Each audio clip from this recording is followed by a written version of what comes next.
नमस्कार, जय भीम सगळ्यांना. मी सीमा. स्वागत आहे आपल्या सगळ्यांचं माझ्या यूट्यूबच्या चॅनलमध्ये. तर आज माझ्या भावाच्या घरामध्ये पूजा, म्हणजे हा व्हिडिओ जो आहे तो साधारणपणे 3 ते 4 दिवसापूर्वीचा आहे आणि तो व्हिडिओ मी तुमच्याशी आज शेअर करते. याचा काही भाग मी आधीच्या व्लॉगमध्ये शेअर केला होता, पण काही भाग जो आहे तो मी आता शेअर करते. तर हे माझ्या भावाचं घर आहे आणि वर्षावास निमित्ताने त्याने घरामध्ये पूजा ठेवली होती. तर इथे आम्ही भिक्खूंना बोलवलं होतं. तर त्यांचं आता जेवण चालू आहे. तर मग यांना आम्ही पहिलं जेवण दिलं, कारण की 12च्या आतमध्येच जे भंते असतात ते जेवण करतात. 12च्या नंतर ते जेवण करत नाहीत आणि त्यांनी 11चा टाईम दिला होता. तर घरी येता येता जवळपास त्यांना 11:30 वाजले आणि म्हणून आल्याबरोबर आम्ही त्यांना पहिलं जेवायला बसवलं. तर त्यांचं जेवण वगैरे झाल्यानंतर इथे घरामध्ये जी पूजा ठेवली होती तर ती पूजा आता इथे सुरू झालेली आहे.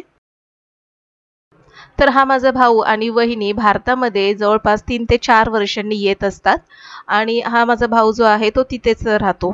तर त्यामुळे जेव्हा पण तो भारतामध्ये येतो तर त्यावेळेस तो घरामध्ये अशा पद्धतीची पूजा करतो आणि वर्षावासमध्ये अशा पद्धतीची पूजा किंवा कधीही आपल्या घरामध्ये अशा पद्धतीची पूजा केली ना तर चांगलं असतं. तर इथे सगळी पूजा वगैरे झाली आणि त्यानंतर आम्ही सगळ्यांनी जेवण वगैरे करून घेतलं. पण पूजा वगैरे झाल्यानंतर भंतेंना जायचं होतं. त्यावेळेस मग आम्ही थोडंसं दान वगैरे केलं त्यांना. तर भंतेंना नेहमी दान धर्म करावा, चांगलं असतं. तर संध्याकाळी आम्ही सगळ्यांनी जेवण वगैरे करून निवांत थोडीशी खरेदी केली. तर आज त्यांना अमेरिकेला जायचं आहे आणि आजच त्यांची थोडीशी पॅकिंग देखील बाकी होती. अर्धी पॅकिंग वहिनीने रात्रीच केली होती आणि थोडीशी जी काय बाकी होती तर ती नंतर आम्ही केली आणि त्यानंतर आम्ही जवळपास 7:30 वाजता घरातून निघालो एअरपोर्टसाठी. तर हे इंटरनॅशनल एअरपोर्ट आहे मुंबईचं.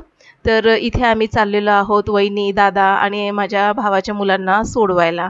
तर फार वाईट वाटतं, कारण की 3 ते 4 वर्षांनी हे सगळेजण येतात. 3 ते 4 वर्षांनी सगळ्यांना बघायला भेटतं, बोलायला भेटतं. एरवी हे सगळे नसतात इथे आणि जेव्हा येतात ना तेव्हा खूप छान वाटतं. ही माझी मम्मी आहे. तिच्या नातवाला मिस करते खूप. त्याच्या पाठीवरून हात फिरवते आणि खूप लाडाचा नातू आहे तिचा. तर तिला रडायला आलं तिला आणि हा तिचा लहाना नातू. हे दोन्ही मुलं माझ्या मोठ्या भावाची आहेत. तर आता देखील मला बोलता बोलता त्या सगळ्यांना आठवून डोळ्यामध्ये पाणी येतं. 1च महिना त्यांच्याबरोबर घालवला पण खूप छान गेला. तर माझा मुलगा, मी, आम्ही, मम्मी आणि माझा लहान भाऊ आम्ही सगळेजण यांना सोडायला आलो आणि वहिनीचे वडील, भाऊ, वहिनी देखील त्यांना सोडायला आले होते. म्हणजे माझ्या वहिनीचे वहिनी, भाऊ आणि वडील. तर वहिनीचे वडील थोडेसे आजारी आहेत, थोडासा अशक्तपणा जाणवतोय. तर त्यांना असं प्रॉपर आपल्यासारखं उभं राहून जास्त वेळ उभं राहू शकत नाहीत. तर हे बघा, हा माझा मोठा भाऊ, ही माझी वहिनी. तर ते रडतायत त्या वहिनीचे वडील देखील आणि वहिनीच्या भावाची मुलगीही. तर सगळेजण त्यांना आता ना बाय करतायत. तर वहिनी चाललेली आता, सगळेजण बाय करतायत. वहिनी चालली, मोठा भाऊ, त्याची मुलं. खूप वाईट वाटतं.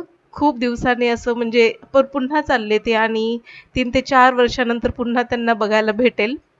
तर माझी ही म्हणजे एअरपोर्टवरची माझी जवळपास 3ऱ्यांदा फेरी असेल ही. तर साधारणपणे पहिल्यांदा जेव्हा माझा भाऊ चालला होता तेव्हा माझं लग्न नव्हतं झालं. त्यावेळेस मी त्याला सोडवायला गेली होती. त्याच्यानंतर पहिल्यांदा तो स्पेनला चालला होता तेव्हा मी त्याला सोडवायला आली होती इथे एअरपोर्टला. त्याच्यानंतर माझ्या दीराला घ्यायला आली होती इकडे. सौदी अरेबियावरून येत होता माझा दीर, तेव्हा त्याला एकदा घ्यायला आली आणि आत्ता. तर 3ऱ्यांदा ही माझी भेट आहे या एअरपोर्टला. तर आता गेले ते आतमध्ये, त्यांची चेकिंग चालू आहे. साधारणपणे 11ची त्यांची फ्लाईट आहे आणि आता ते गेलेत. फार वाईट वाटतंय. खूप छान दिवस गेले त्यांच्यासोबत. भरपूर सारी खरेदी, खूप सारा एन्जॉय केला आम्ही. खूप ठिकाणी फिरलो देखील आणि ह्या आठवणी पुन्हा आता म्हणजे आठवणीतच राहतील ह्या सगळ्या गोष्टी. आता पुन्हा जेव्हा येतील 3 ते 4 वर्षांनी त्याच वेळेस पुन्हा त्यांना पाहायला मिळेल. खूप चेकिंग असतं एअरपोर्टवरती. तर इथेच जवळपास त्यांना अर्धा तास बाहेरच चेकिंगसाठी गेला आणि त्यानंतर मग ते आतमध्ये गेले. आतमध्ये देखील त्यांची 2 ते 3 वेळा चेकिंग झाली. आता हा व्हिडिओ मी नंतर टाकते. आता ते पोहोचले देखील आहेत अमेरिकेला, पण माझा व्हिडिओ थोडासा उशिरा येतोय. त्याबद्दल तुमच्या सगळ्यांची मी माफी मागते. वहिनी बाय करते आणि मम्मी देखील रडायला लागली. आम्ही सगळेच रडायला लागलो. म्हणजे खूप वाईट वाटतं. म्हणजे खूप छान दिवस गेले आमचे सगळ्यांचे त्यांच्यासोबत. पण असं असतं ना की एक कोणीतरी आपल्यापासून दूर चाललंय, ही भावनाच खूप विचित्र असते. आणि त्या भावनेतून आम्ही सध्या सगळेजण चाललेलो आहोत. वडील माझे जवळपास 4 ते 5 वर्षापूर्वीच वारलेले आहेत आणि त्यांच्या जागी हाच माझा मोठा भाऊ आहे. तर खूप साऱ्या जबाबदाऱ्या त्याने पार पाडल्यात आणि प्रत्येक जबाबदारी तो उत्तमरित्या पार पाडतो. आज त्याला बाहेर जाताना बघून म्हणजे खूप असं भावनिक झाले मी. अगदी कुठल्याही वेळ प्रसंगी, कठीण प्रसंगी हा भाऊ आमच्या सगळ्यांच्या पाठीमागे खंबीरपणे उभा असतो आणि त्याच्या सोबतीला माझी वहिनी देखील. तर असं असतं ना, की प्रत्येक माणूस त्याच्या आयुष्यामध्ये खूप स्पेशल आहे आणि आमच्या आयुष्यामध्ये देखील माझा भाऊ, माझी वहिनी, माझी मम्मी, माझे पप्पा खूप स्पेशल आहेत. आणि माझ्या वडिलांनंतर जर मी कोणाला बघत असेल तर हा माझा भाऊ आहे. कोणत्याही परिस्थितीमध्ये खंबीर न डगमगणारा असा माझा भाऊ. खूप परिस्थितीतून आलाय तो. प्रत्येक परिस्थितीला त्याने तितक्याच खंबीरपणे तोंड दिलेलं आहे. हे जे दिवस वाट्याला आलेले आहेत ना त्याच्या खूप सहजपणे आलेले नाहीयेत.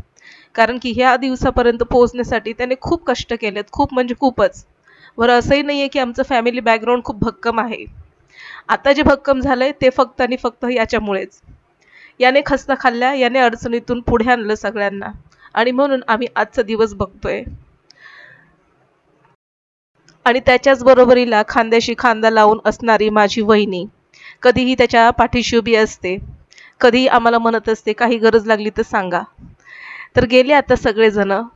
खूप सुखरूप राहोत आणि सगळ्या इच्छा त्यांच्या पूर्ण होत एवढीच माझी एक बहीण म्हणून माझी इच्छा व्यक्त करते.